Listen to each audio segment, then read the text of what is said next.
All right, welcome to Unit 4. This is note number 1. You should have your Cornell-style note sheet in front of you with those 3 lines that you're used to by now. And the title for this note is going to be Rocks and Minerals. And for the next few minutes, we want to try and answer the key question of what is currently beneath your feet? And as you get that written down, we're going to go ahead and move forward to the key questions. So you should be listening for these as we go. Don't write these down. It's just put these in your mind and tell yourself to listen for this information. What are rocks made of? How do we classify them? What are the physical characteristics? And that just means things you can tell with your senses, look, what they look like, what they feel like. And then where are you likely to find them? So we'll start here. There are basically 2 types of things in the ground beneath your feet. They are broken into 2 categories, rocks and minerals. So what is the difference? A mineral, we'll start there, because it's the building block. It's what is the smallest unit, shall we say, of measurement or classification, is a naturally occurring inorganic chemical with an organized chemical structure. And the one chemical structure that you've already heard of and learned about is a crystal lattice. That was back in Unit 3. Now, there's a lot of words there. Let's kind of break those down a little bit. So naturally occurring. Naturally just means it happens normally without any human help. Think of the word nature. Occurring just means that it happens. Inorganic. What does that mean? Well, I added a line down there at the bottom that you can see. Inorganic just means it was never part of a living thing. It's not alive now, and it never was alive. So that's what inorganic means. So it just means, it doesn't eat or breathe. Chemical, you know what that means. It means made of atoms and elements. And then the organized structure just means it has a pattern to it. So a good example of that is a crystal lattice. So there are 2 types basically of minerals. One are just elements. I put a list of elements on the left over there. You can divide this up into 2 columns in your notes. The naturally occurring elements on the earth, I gave you the most common ones there. Oxygen typically is in compounds, meaning it's mixed with something else.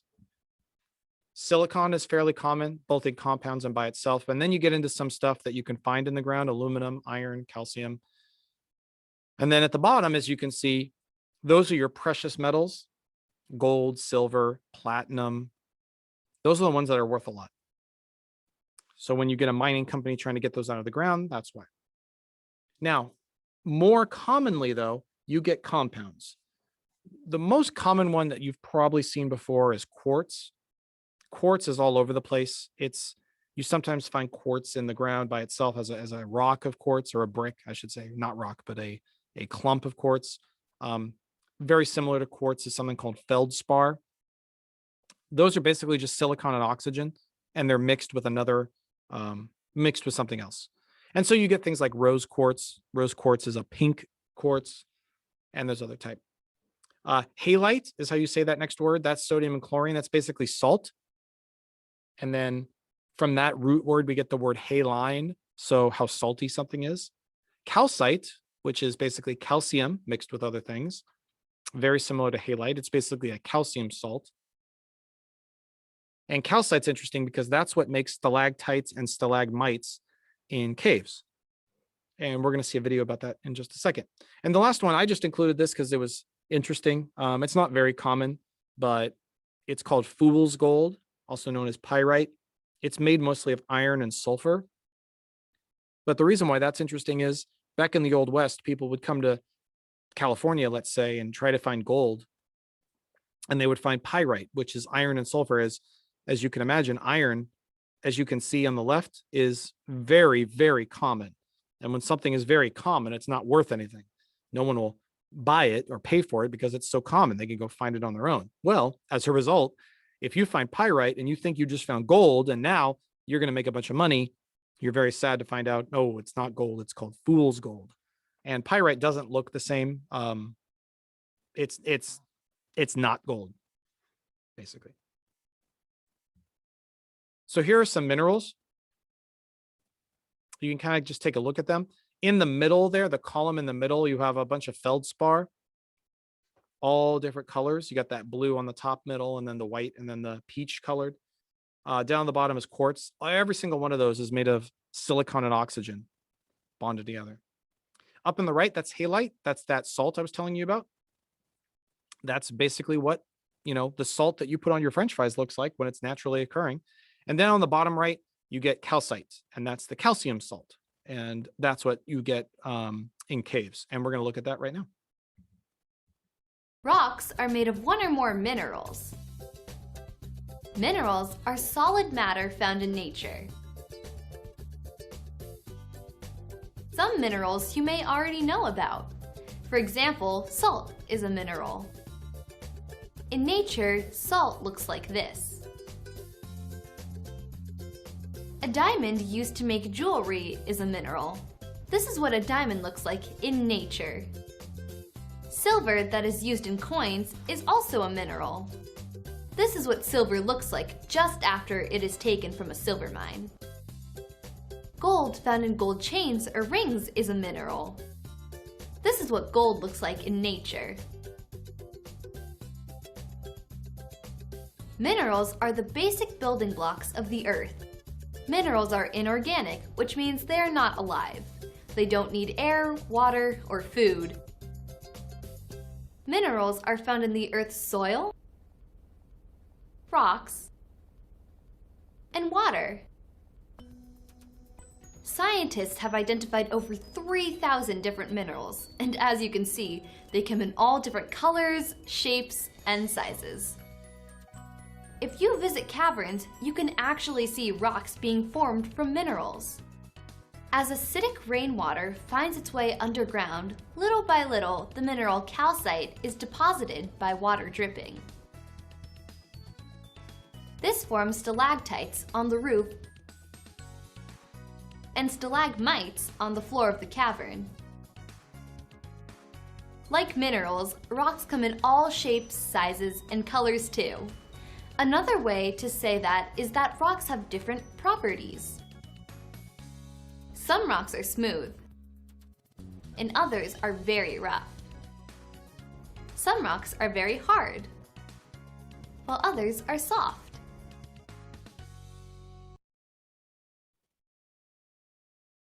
So since she mentions rocks, let's get into rocks. When we say the word rock, when we speak scientifically, what we're basically saying is a collection of minerals. A collection means more than one. So if you have a single mineral, whatever it is, quartz, whatever, it's called a mineral, not a rock. If you get even one other mineral in there, you would call it a rock. These minerals can be mixed together kind of in water, or they can just be embedded or forced or stuck inside the rock. And rocks can also be formed by bits and pieces of other rocks, which all have their own minerals, and it gets kind of, crazy and complicated from there. Not everything you see on the ground is a rock, however. So if you find something organic, like a piece of coal, that's not a rock. And then if you see any dead, rotting organic matter like plants, not a rock either.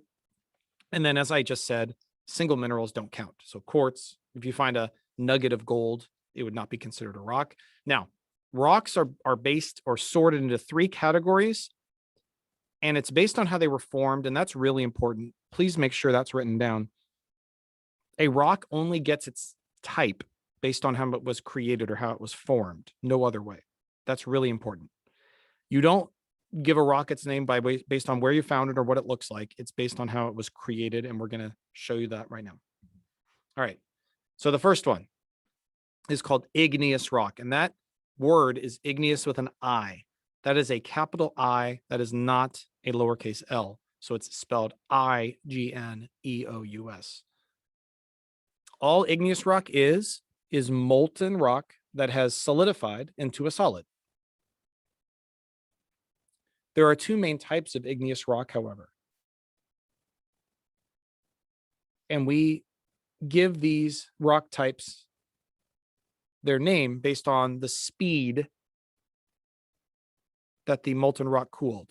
So you could get fast cooling rock and it gets one name, and then you get slow cooling rock and it gets another. And here are the two names.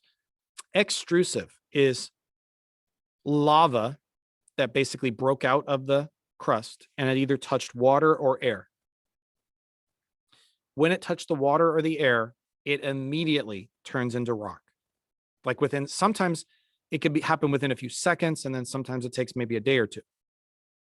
Those are called extrusive. And so with that, when you put in your notes, you may want to include the word exit because it exited the crust.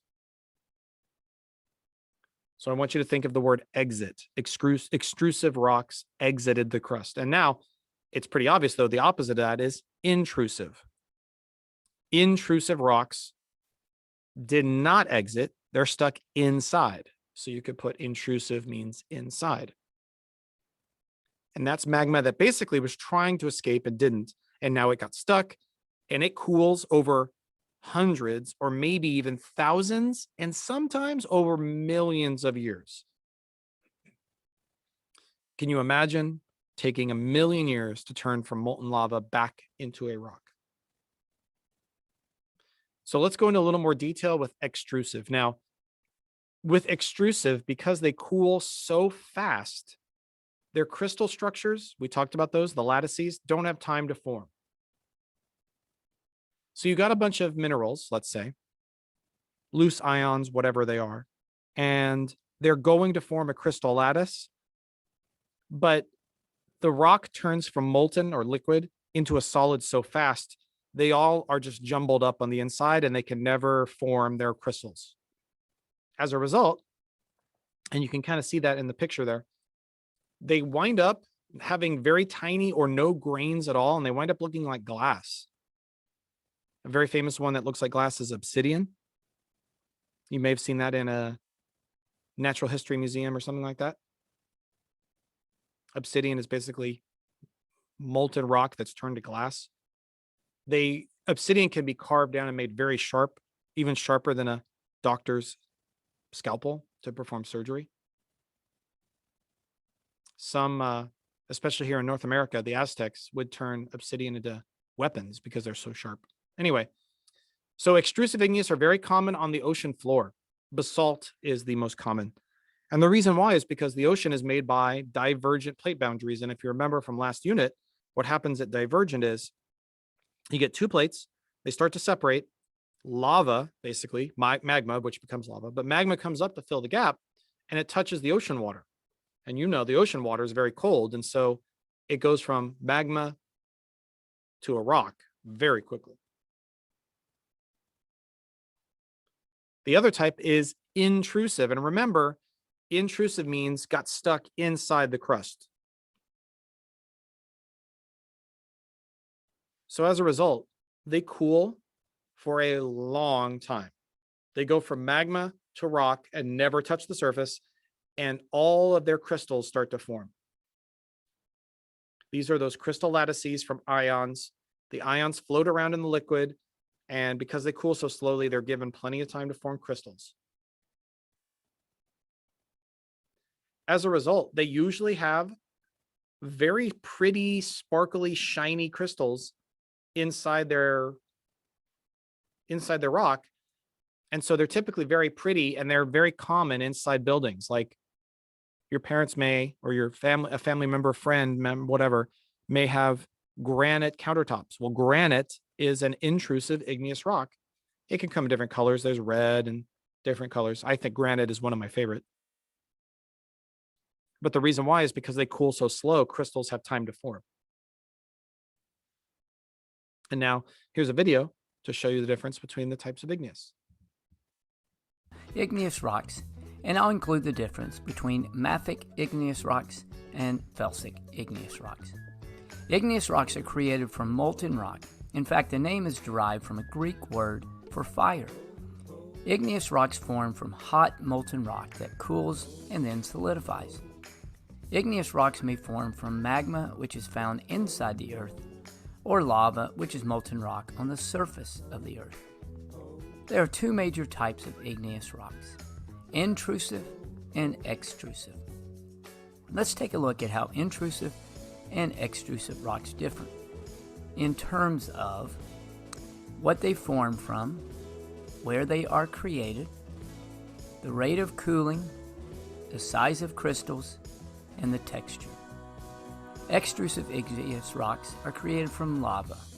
Lava is molten rock found on the surface. Intrusive rocks are created from magma, which is molten rock found inside the earth. Extrusive rocks are created on the surface where molten rock has flowed.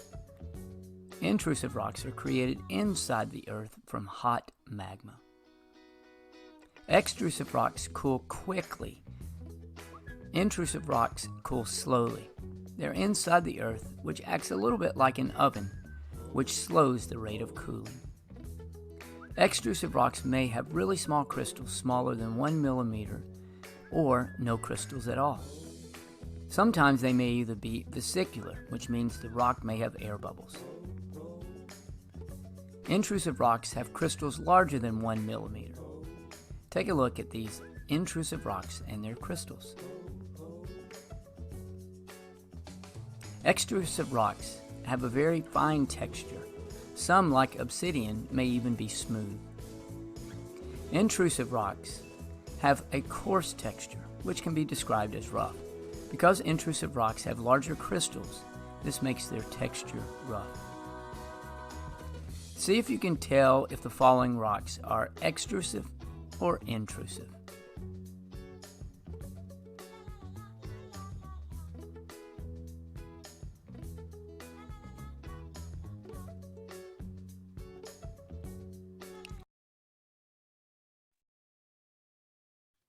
And something you can do with this video is you could roll that back and watch the rocks as they go by on your screen and try to see if you would know which is which.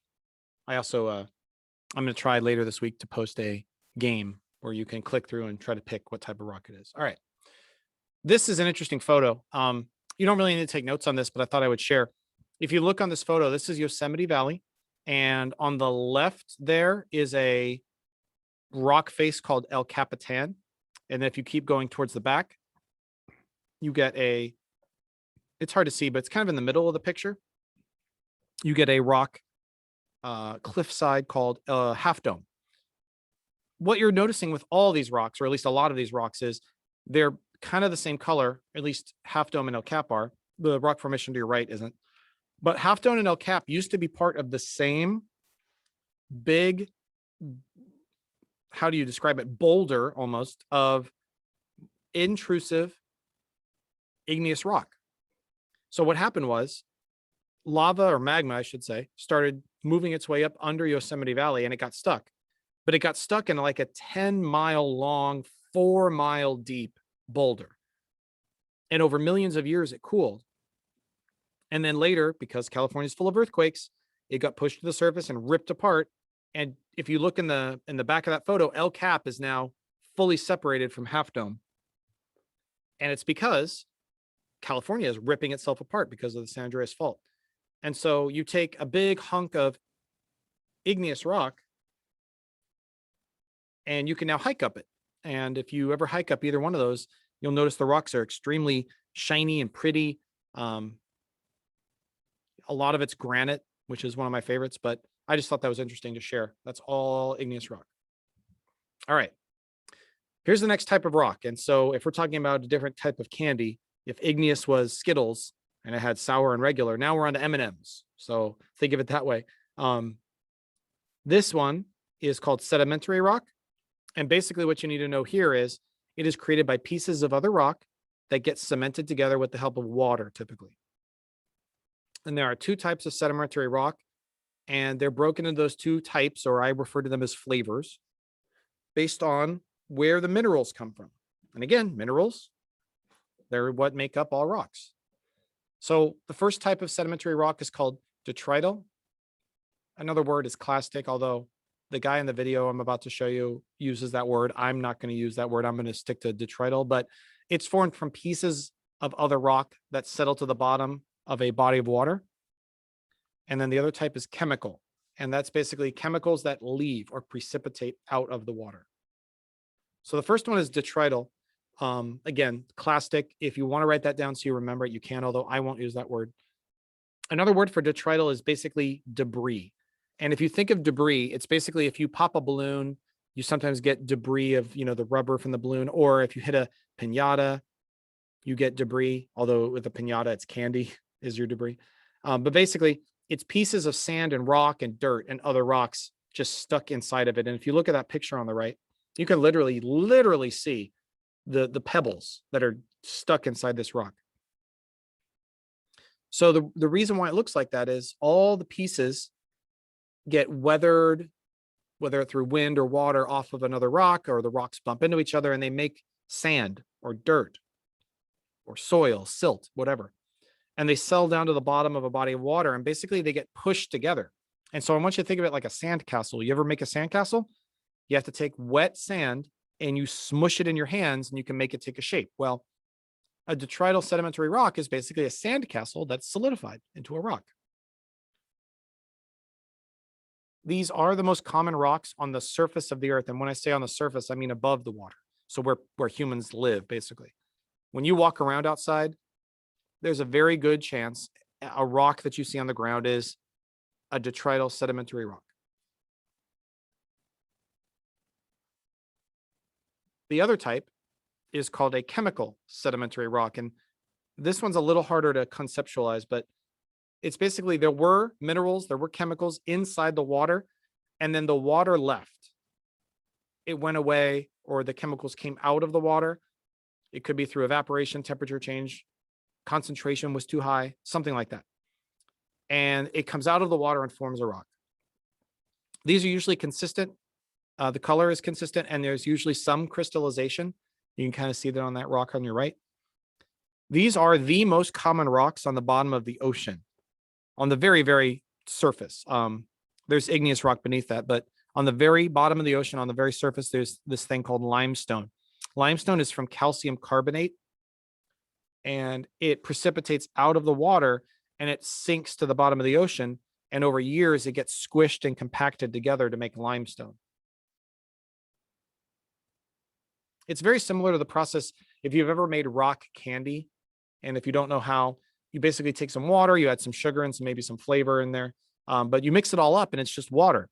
Well, you drop a string in there, usually from like a pencil or a piece of wood over the top with a string inside. And then you leave the water out for a few days. And what happens is eventually the water starts to evaporate. Well, when the water evaporates, the sugar comes out of solution or out of the water and sticks to that string. And after a few days, you have rock candy. It's very similar to that. And now here's a video to show you the difference between the two types of sedimentary. Let's take a look at sedimentary rock examples. Sedimentary rocks are formed from pre-existing rocks or pieces of once living organisms. They form from deposits that accumulate on the Earth's surface or under the ocean.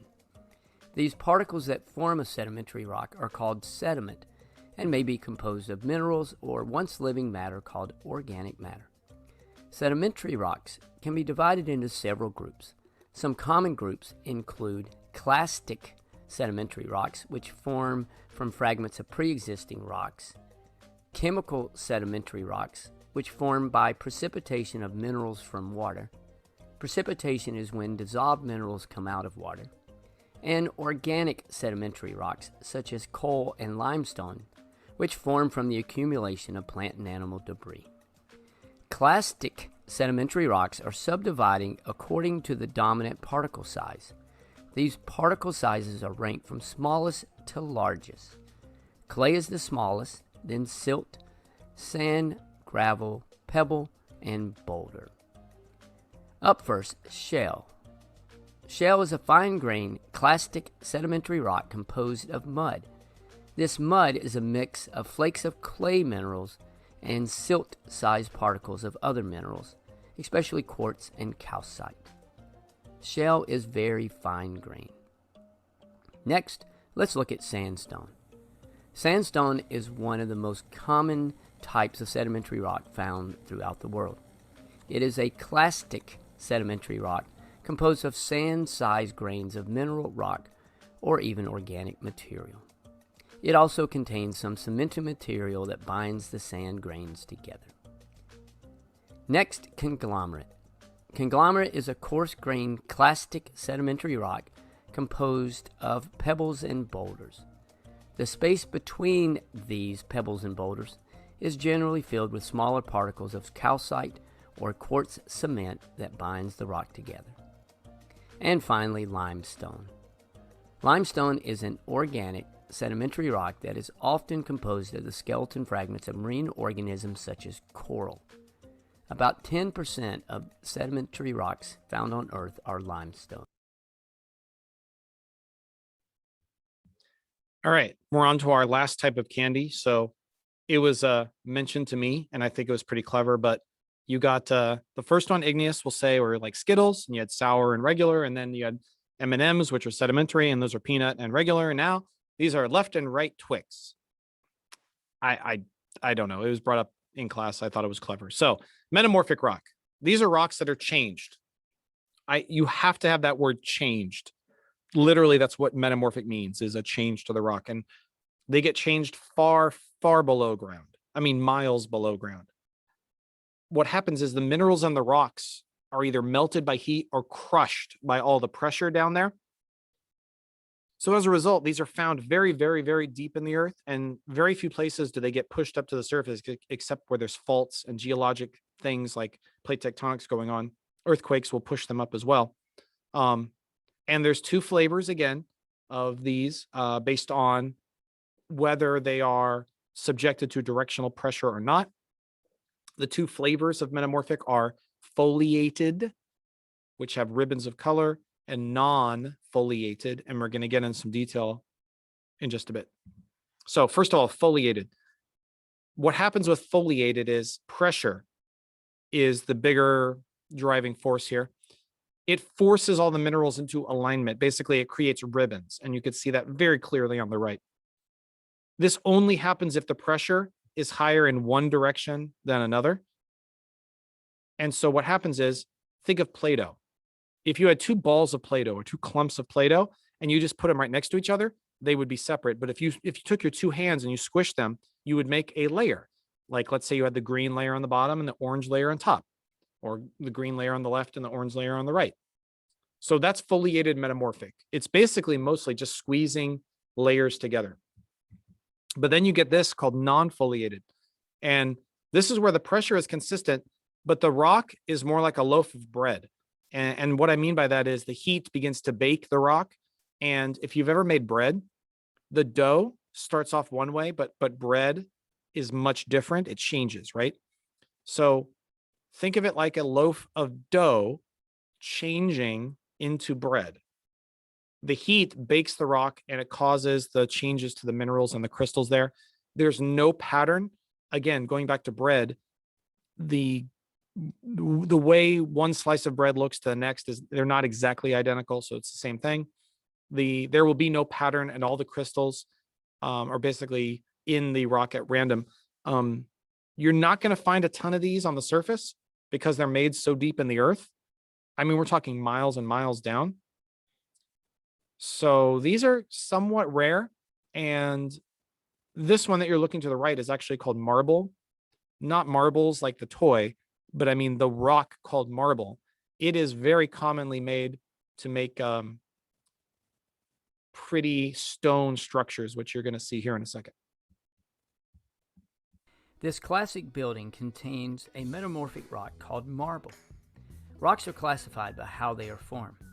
Metamorphic rocks come from existing rocks that are subjected to extreme heat and pressure. Welcome to Moo Moo Math and Science and Metamorphic Rocks. Metamorphic rocks are created when extreme heat and pressure changes the original rock into a new type of rock. Sedimentary, metamorphic, and even igneous rocks can all become new metamorphic rocks when exposed to heat and pressure. The original rock is referred to as the protolith, but it's commonly referred to as the parent rock. Contact metamorphism occurs when existing rock comes into contact with extreme heat, like magma found inside the earth. Kind of like when this toast is exposed to heat inside the toaster and is changed. Regional metamorphism is caused by extreme pressure. The pressure presses and squeezes the rock and transforms it into something new. kind of like this gravity acts on the balloon and transforms its shape. This often occurs at convergent plate boundaries. Existing rocks are transferred into new rock at these boundaries. Two major types of metamorphic rocks are foliated rocks, which have layers or bands, and non-foliated rocks, which do not have these layers or bands. Here's a common example of metamorphic rocks. Shale morphs into slate, which morphs into phyllite, which transfers into schist that can morph into gneiss.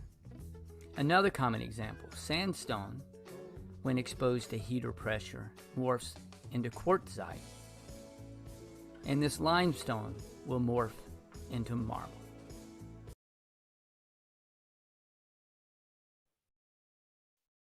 All right, so now we're at the end. Ask yourself, do you now know what rocks are made of? Do you know the 3 types of rocks? And of the 3, the 2 flavors, way I describe it, flavors of each. Do you know how to identify rocks based on their physical characteristics? And finally, do you know where you would find them? So what I want you to do right now is take these notes, put them off to the side, go do something else, at least for a little bit, come back and then try your best to write a summary of what you remembered from the lesson. You may use the notes to help you write the summary. Make sure it has detail. Make sure you say some very specific things in your summary. And then you're done. Make sure you turn in that note to get credit. And as always, I thank you for your attention.